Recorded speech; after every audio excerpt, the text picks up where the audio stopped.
मनीष सिसोदिया जी अगर आज Bharatiya Janata party join कर लेते हैं तो उन पर सारे मुकदमे ईडी सीबीआई के बंद हो जाएंगे। सत्येंद्र जैन अगर आज भारतीय जनता पार्टी ज्वाइन कर लेते हैं तो उन पर ईडी सीबीआई के सारे मुकदमे बंद हो जाएंगे।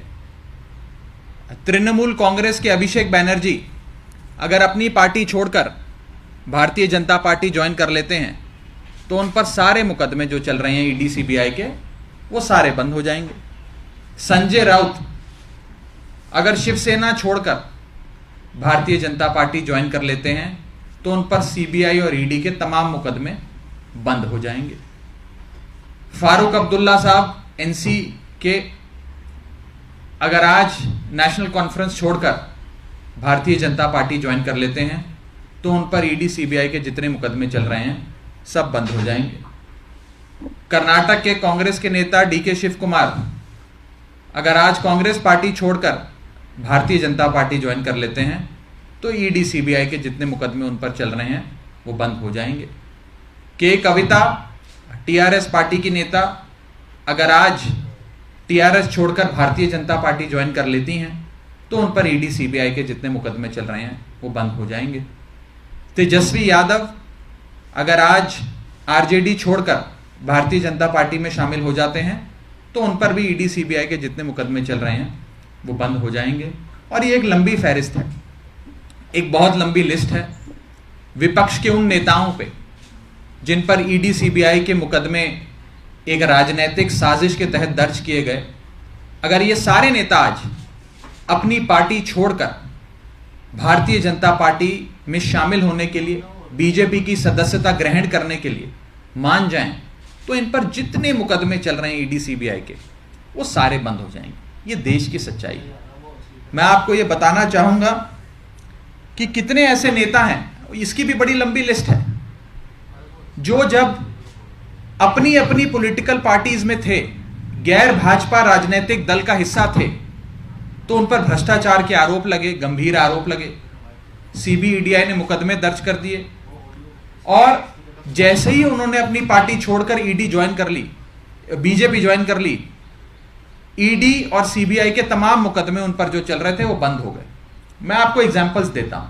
हेमंत बिस्व शर्मा जिन्हें नॉर्थ ईस्ट का अमित शाह कहा जाता है, बड़े राजनीतिक रणनीतिकार माने जाते हैं, इन पर गंभीर आरोप लगे थे भ्रष्टाचार के। एजेंसियों ने जांच शुरू कर दी, इन्होंने कांग्रेस पार्टी छोड़कर बीजेपी ज्वाइन कर ली, सारी जांचें बंद हो गई।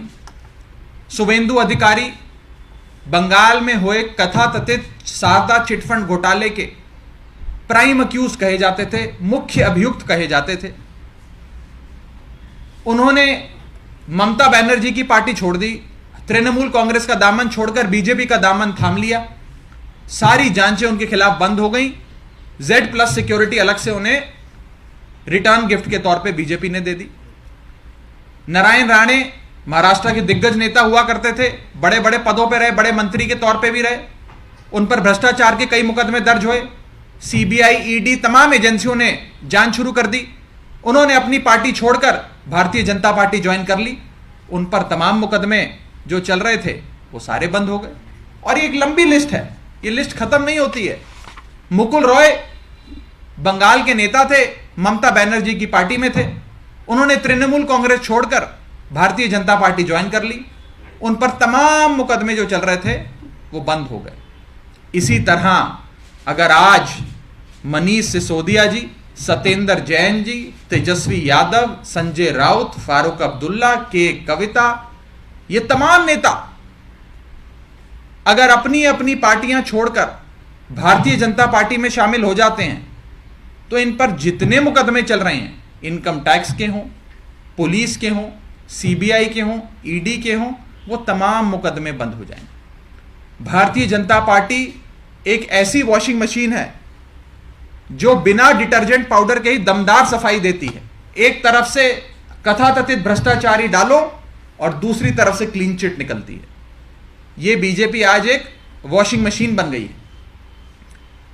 एक तरफ मनीष सिसोदिया जी का उदाहरण है, जिन पर अगस्त 2022 में सीबीआई ईडी ने मुकदमे दर्ज करे अगस्त 2022 से लेकर आज मार्च 2023 तक मनीष सिसोदिया जी के घर पर रेड करी, उनके पैतृक गांव पर रेड करी, उनकी जितनी संपत्ति है वो सारी खंगाल ली, उनके बैंक अकाउंट चेक किए, उनके बैंक के लॉकर चेक करे, उनके घर परिवार के जितने जेवरात हैं चेक करे। एक नया पैसा, जिम्मेदारी से कह रहा हूं, एक नया पैसा भारतीय जनता पार्टी की एजेंसियों को नहीं मिला। लेकिन फिर भी आज मनीष सिसोदिया जी को राजनीतिक कारणों के चलते ईडी और सीबीआई ने पकड़ के जेल में बंद कर दिया। और दूसरी ओर भारतीय जनता पार्टी के खुद के कर्नाटक के विधायक, आज से कुछ ही दिन पहले एक रेड में उनके घर पे 8 करोड़ रुपए नकद कैश मिला। Unaccounted ill gotten illegal wealth worth 8 crore rupees was recovered. क्या उनकी गिरफ्तारी हुई? कोई गिरफ्तारी नहीं हुई। क्या उन्हें जांच में बुलाया गया? कोई जांच में नहीं बुलाया गया। और कोर्ट से इन एजेंसियों ने अपने ही बीजेपी के एमएलए को बेल तक दिलवा दी, एंटीसिपेटरी बेल दिलवा दी। क्रिमिनल जस्टिस सिस्टम का एक लौता ऐसा उदाहरण है कि कैश की रिकवरी होने के बाद, रंगे हाथों पकड़े जाने के बाद, 8 करोड़ रुपए की नकद राशि के साथ पकड़े जाने के बाद उस इंसान को जेल में नहीं बंद किया जाता, उसे ईडी और सीबीआई कोर्ट से बेल दिलवाती है। उसके बाद उसका खूब स्वागत होता है, हजारों लोगों की जन समर्थन रैली करवाकर, जुलूस निकालकर, रोड शो निकालकर उस शख्स का अभिनंदन किया जाता है। क्या फर्क है मनीष सिसोदिया और इस एमएलए में? मनीष सिसोदिया साहब के घर पे एक नया पैसा, एक फूटी कौड़ी नहीं मिली, लेकिन बीजेपी के इस विधायक के पास 8 करोड़ रुपए मिले। लेकिन आज मनीष सिसोदिया जेल में है, बीजेपी का यह विधायक कर्नाटक का जेल में नहीं है। बस मनीष सिसोदिया का एक ही अपराध है कि मनीष सिसोदिया ने अरविंद केजरीवाल और आम आदमी पार्टी का दामन थाम के 18 लाख बच्चों की जिंदगी बदलने का काम किया। और बीजेपी ने जब जब कहा हमारी पार्टी में शामिल हो जाओ, मनीष सिसोदिया ने कहा मैं जहर खाना पसंद करूंगा, लेकिन भारतीय जनता पार्टी में शामिल होना पसंद नहीं करूंगा। यह अपराध है मनीष सिसोदिया। मैं आपको बताना चाहूंगा सीबीआई की कार्यशैली। सीबीआई ने पिछले 8 सालों में 2014 से लेकर 2022 अंत तक जितने मुकदमे दर्ज करे, उसमें से 95% मुकदमे विपक्षी दल और विपक्षी दल के नेताओं पे दर्ज करे। 95% of the corruption cases, alleged corruption cases registered by the Central Bureau of Investigation since 2014 to 2022 have been cases against members of non-BJP political parties, members of the opposition. मैं आपको बताना चाहूंगा पार्टी वाइज ब्रेकअप कि कितने मुकदमे CBI ने कौन सी party के नेताओं के खिलाफ करे हुए हैं। तृणमूल कांग्रेस के 30 नेताओं के ऊपर, 30 लीडर्स के ऊपर सीबीआई ने मुकदमे दर्ज किए हैं। Congress party, Indian national Congress के 26 नेताओं के खिलाफ सीबीआई ने मुकदमे दर्ज करे हैं। आरजेडी, बिहार की पार्टी है, आरजेडी के खिलाफ 10 मुकदमे दर्ज किए हैं। बीजू जनता दल, उड़ीसा की पार्टी, नवीन पटनायक साहब की पार्टी, बीजू जनता दल के 10 नेताओं के खिलाफ मुकदमे दर्ज किए हुए हैं। वाईएसआरसीपी, आंध्र प्रदेश की पार्टी, इनके खिलाफ 6 मुकदमे सीबीआई के दर्ज किए हुए हैं। बीएसपी, बहुजन समाजवादी पार्टी, इसके 5 नेताओं के खिलाफ सीबीआई ने मुकदमे दर्ज करे हैं। चंद्रबाबू नायडू की पार्टी, टीडीपी, उनके खिलाफ 5 मुकदमे सीबीआई ने दर्ज करें। आम आदमी पार्टी, हमारी पार्टी, इसके खिलाफ 4 नेताओं के खिलाफ सीबीआई ने मुकदमे दर्ज करें। समाजवादी पार्टी, 4 नेताओं के खिलाफ सीबीआई के मुकदमे। एआईएडीएम के 4 नेताओं के खिलाफ सीबीआई के मुकदमे। सीपीएम, वामपंथी सीपीएम के खिलाफ 4 नेताओं के खिलाफ सीबीआई ने मुकदमे दर्ज करे हैं। एनसीपी, 3 नेताओं के खिलाफ सीबीआई के मुकदमे दर्ज करे हुए हैं।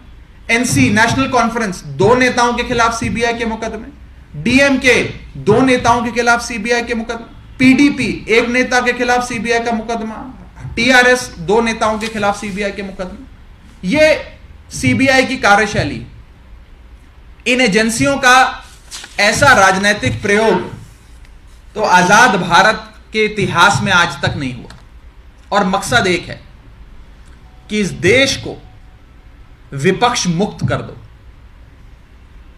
इंडिया को ऑपोजिशन लेस कर दो और भारत के लोकतंत्र को एक तंत्र में बदल दो, तब्दील कर दो। Convert democracy into autocracy and make India an opposition less country. एक ही लक्ष्य है कि भारत देश में एक ही पार्टी हो और एक ही नेता हो और कोई गैर भाजपा पार्टी या गैर भाजपा नेता इस देश में सर उठाने की भी हिम्मत ना करे।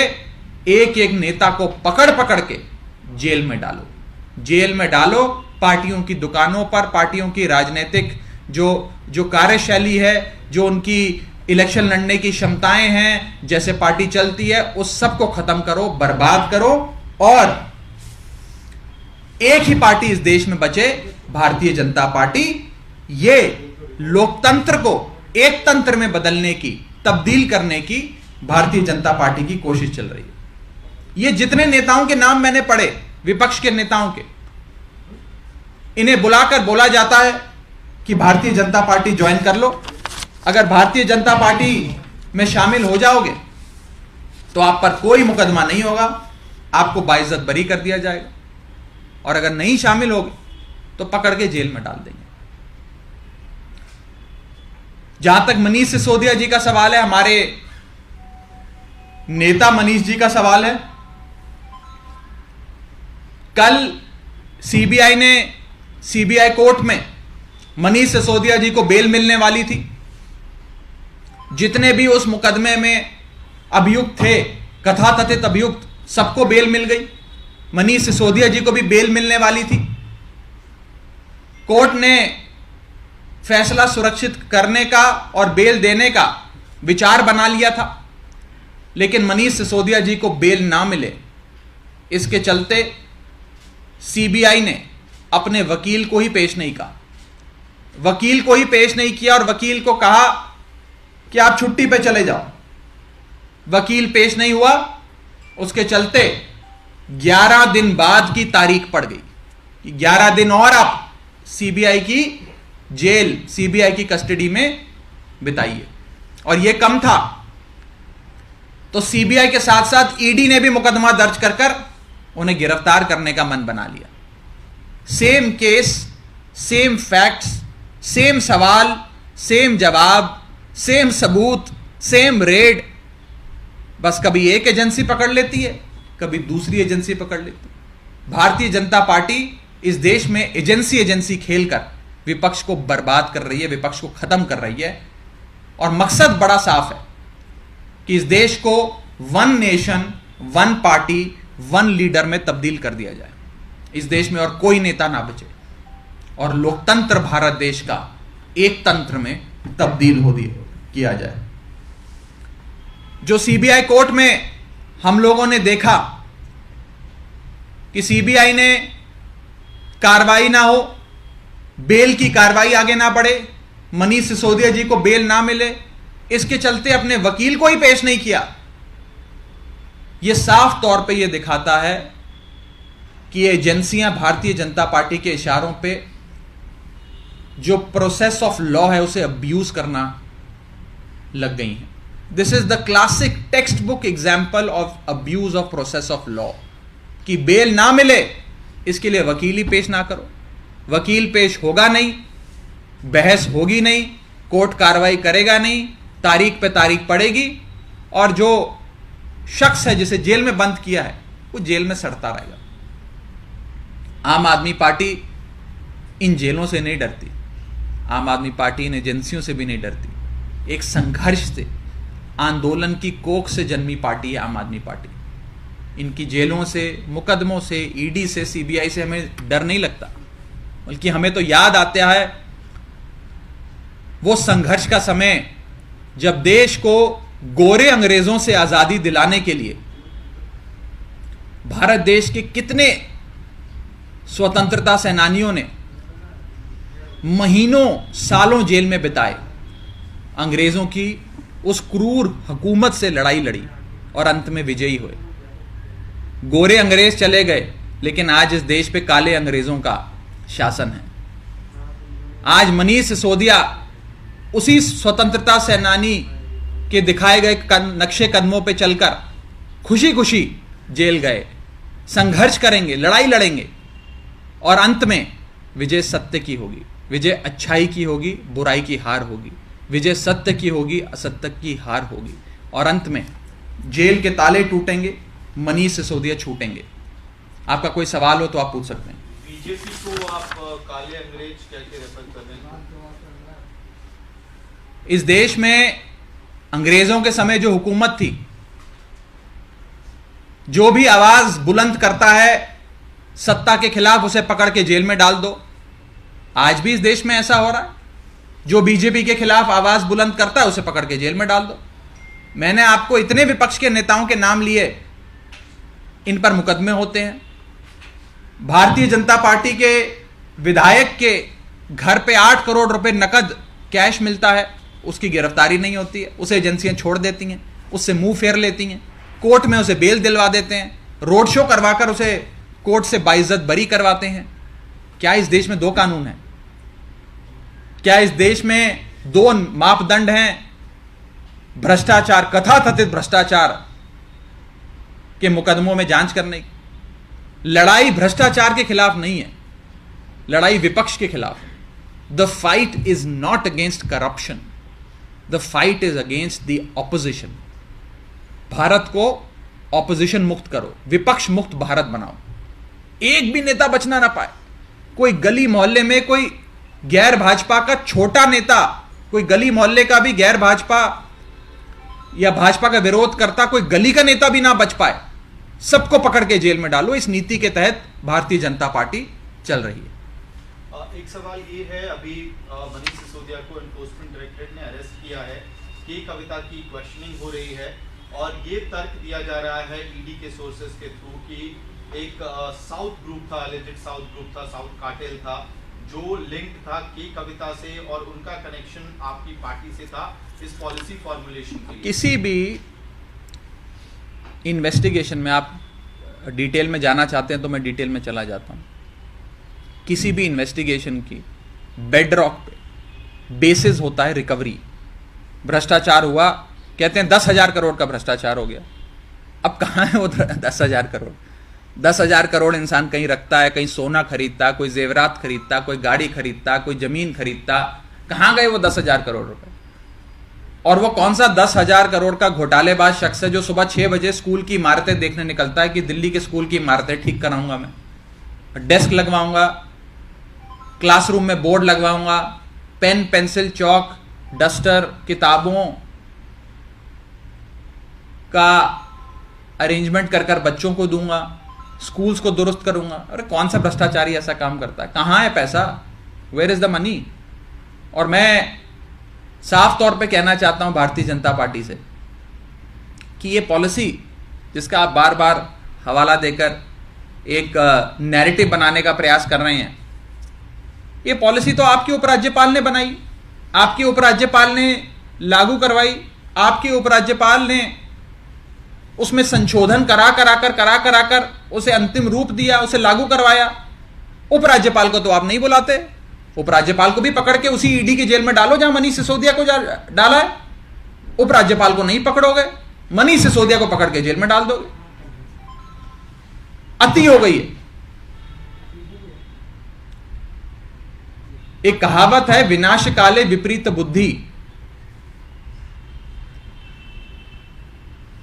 इसके अंग्रेजी अनुवाद है, those whom the God wants to destroy, he first makes them mad with power।